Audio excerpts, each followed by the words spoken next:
सफलता की कहानी, मोटिवेशनल हिंदी स्टोरी। एक व्यापारी था जिसके बेटे का नाम समीर था।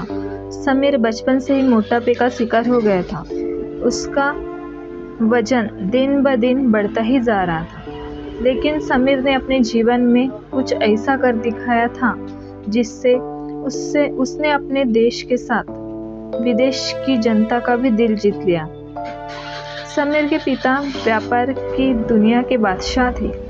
वह दुनिया के हर क्षेत्र में एक रिकॉर्ड दर्ज करते जा रहे थे। लेकिन समीर अपने बचपन के दिनों से ही मोटापे की समस्याओं से ग्रसित था, जिससे उसे अपने दोस्तों के बीच हंसी का पात्र बनना पड़ता था। उसके स्कूल में कई छात्र उसे चिढ़ाने के लिए मोटा पोता, मोटा भाई कहकर बुलाते थे। हालांकि समीर को इस शब्द से कोई खास आपत्ति नहीं थी, क्योंकि गुजरात में मोटा भाई का मतलब बड़ा भाई माना जाता है। समीर के रसूख की वजह से भले ही लोग उसके सामने ज्यादा कुछ नहीं कहते, लेकिन पीठ पीछे मजाक उड़ाने से भी पीछे नहीं हटते थे। समीर ने अपने मोटापे से छुटकारा पाने के लिए बहुत मेहनत की और कुछ हद तक से उसे कामयाबी मिली, लेकिन शारीरिक तत्वों की कमी की वजह से वह दोबारा तेजी से मोटा होने लगा। बड़े से बड़े डॉक्टर भी समीर का वजन कम करने में कामयाब नहीं हो पा रहे थे। धीरे धीरे समीर निराश होने लगा। शहर में लोगों के भद्दे मजाक से परेशान होकर उसने तय किया कि वह अपने गांव जाकर अपनी दादी के साथ रहेगा। समीर के पिता उससे बहुत प्यार करते थे। वह अपने बेटे को खुश रखने के लिए कुछ भी करने को तैयार थे। उन्होंने अपने बेटे की इच्छा पर उसे गांव भेज दिया। गांव में समीर का एक बहुत बड़ा फार्म हाउस था, जहां वह अपनी दादी के साथ रहने लगा। धीरे धीरे समीर को गांव का वातावरण अच्छा लगने लगा। वह यहाँ प्रकृति के बीच शांति महसूस करने लगा। उसे अपने अकेलेपन से प्यार हो चुका था। एक दिन समीर गांव की पहाड़ी के ऊपर बने छोटे से मंदिर में पहुंचता है। वहां उसे एक व्यक्ति ध्यान में बैठा दिखाई देता है। समीर उसके पास पहुंच जाता है। कुछ देर बाद जैसे ही उसकी आंखें खुलती है, वह समीर को देखकर मुस्कुराते हुए कहते हैं, क्यों परेशान हो? समीर उनकी तरफ आश्चर्यचकित होकर दिखता है। दरअसल समीर के दिल में उठ रहे तूफान को उन्होंने पहचान लिया था। समीर उनसे पूछता है कि मैं अपने जीवन में क्या करूं कि अपनी प्रतिभा दिखा सकूं और सबकी नजरों में आदर पा सकूं। अब मुझे कोई रास्ता नजर नहीं आ रहा है। कई लोग मेरे मोटापे की वजह से मुझे सहानुभूति के भाव से देखते हैं, लेकिन मैं अपनी शारीरिक कमजोरी से ऊपर उठकर कुछ करना चाहता हूँ। समीर की बातों को गंभीरता से समझने के बाद उस व्यक्ति ने समीर को कुछ ही घंटों में एक ऐसा सच बताया जिससे समीर की दुनिया बदल गई। अपने फार्म हाउस वापस जाते ही समीर ने अपने पिता को फोन लगाकर मिलने को कहा। समीर के अचानक इस तरह बुलाने से उसके पिता घबरा गए। वह तुरंत अपने बेटे से मिलने पहुंचे। समीर ने अपने पिता से कहा कि वह एक छोटा सा वन्य जीव संरक्षण केंद्र बनाना चाहता है। उसकी यह बात सुनकर उसके पिता मुस्कुराने लगे। उन्होंने समीर से पूछा कि बेटे, तुम्हारे पास इतने सारे व्यापारिक रास्ते हैं, फिर भी तुम ऐसे काम को चुनना चाहते हो जिससे तुम्हें कोई मुनाफा नहीं मिलेगा। समीर ने अपने पिता से कहा, पापा, आज हमारे पास संसाधनों की कोई कमी नहीं है। हम ही ऐसे सौभाग्यशाली व्यक्तियों में से है जो जानवरों की सुरक्षा के लिए एक कदम उठा सकते हैं।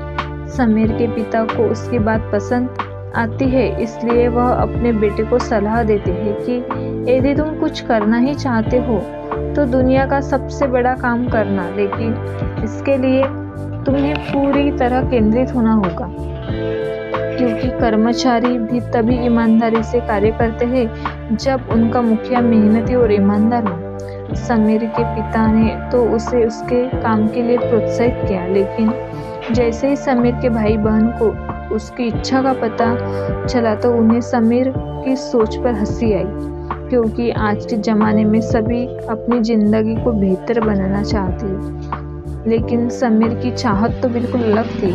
समीर के भाई बहनों ने भी उसे समझाने का प्रयास किया, लेकिन समीर अपना मन बना चुका था। उसने कर्मचारियों की मदद से धीरे धीरे एक विशाल जंगल को वन्यजीव संरक्षण केंद्र में तब्दील कर दिया, जहां दुनिया भर से बीमार और कमजोर हो चुके जानवरों को लाया जाने लगा। देखते ही देखते समीर का काम बढ़ने लगा।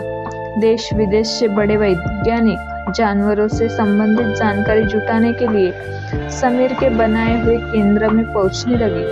कुछ सालों के अंदर समीर की मेहनत ने असर दिखाना शुरू किया।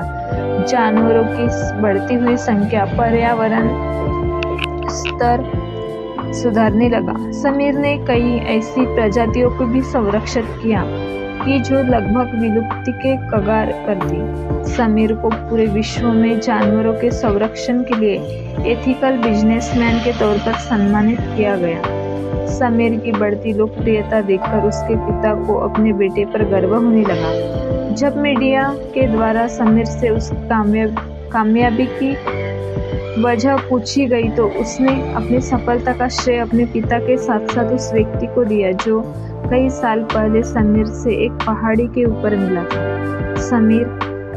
समीर ने भी सभी को बताया कि उस व्यक्ति ने मुझसे एक ही बात कही थी, जीवन में जो कुछ भी करना पाने के उम्मीद से नहीं, देने के लिए करना, क्योंकि तुम इस दुनिया से कुछ लेकर नहीं जा सकते। बैंक बैलेंस बढ़ाने के लिए तो बहुत से व्यापारी दिन रात लगे रहते हैं, लेकिन कोई भी आंकड़ा संतुष्टि की कगार पर नहीं रुकता। लेकिन देने की भावना से मिलने वाला प्रेम अद्वितीय होता है, जिसकी खुशबू जीवन को आनंदित कर देती है। इसलिए मैंने यह रास्ता चुना। समीर की बात सुनते सभी तालियां बजाने लगे और उसके पिता ने मन ही मन उस व्यक्ति को धन्यवाद दिया जिन्होंने समीर को एक अच्छी शिक्षा देकर इतनी ऊंचाइयों तक पहुंचा दिया, क्योंकि वह अपने बेटे को भली भांति जानते थे।